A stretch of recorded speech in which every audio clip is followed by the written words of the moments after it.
Dua cubaan kemasukan warga asing melalui laluan tidak diwartakan berjaya digagalkan Maritim Malaysia Negeri Kelantan dalam tempoh seminggu. Operasi yang dijalankan di sekitar Sungai Kelantan itu membawa kepada penahanan 20 individu yang dipercayai memasuki negara melalui laluan tidak sah. Pengarah Maritim Negeri Kelantan, Kapten Maritim Kamal Mohamad berkata, tindakan tersebut hasil maklumat risikan berkaitan aktiviti penyeludupan migran di sekitar kawasan berkenaan.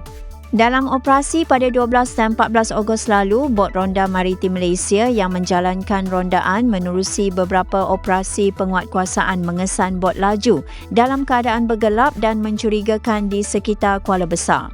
Kedua-dua bot berkenaan bagaimanapun berjaya meloloskan diri dengan memecut memasuki laluan sungai yang sempit dan cetek.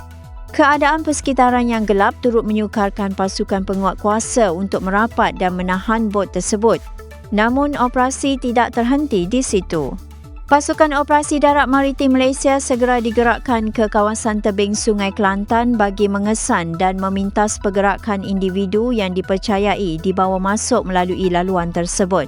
Dalam tangkapan pertama, 4 lelaki berjaya ditahan di kawasan tebing sungai berhampiran belakang Pelangi Mall.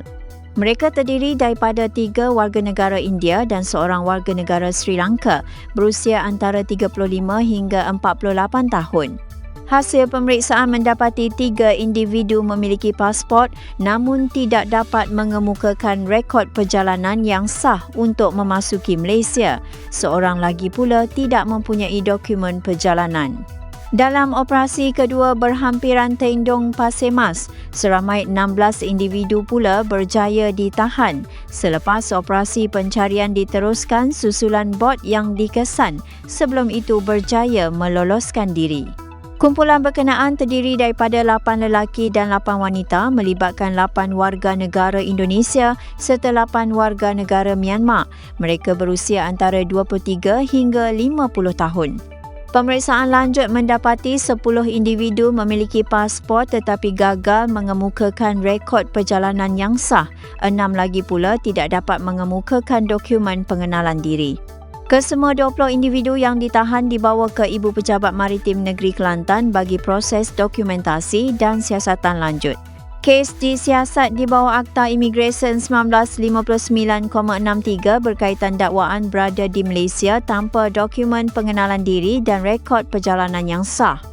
Maritim Malaysia menegaskan rondaan dan operasi penguatkuasaan akan terus diperkukuh di perairan Kelantan bagi mengekang kegiatan rentas sempadan termasuk aktiviti penyeludupan migran. Kes ini juga menjadi peringatan bahawa laluan sungai dan kawasan yang sukar dipantau bukan ruang bebas untuk mengabaikan undang-undang.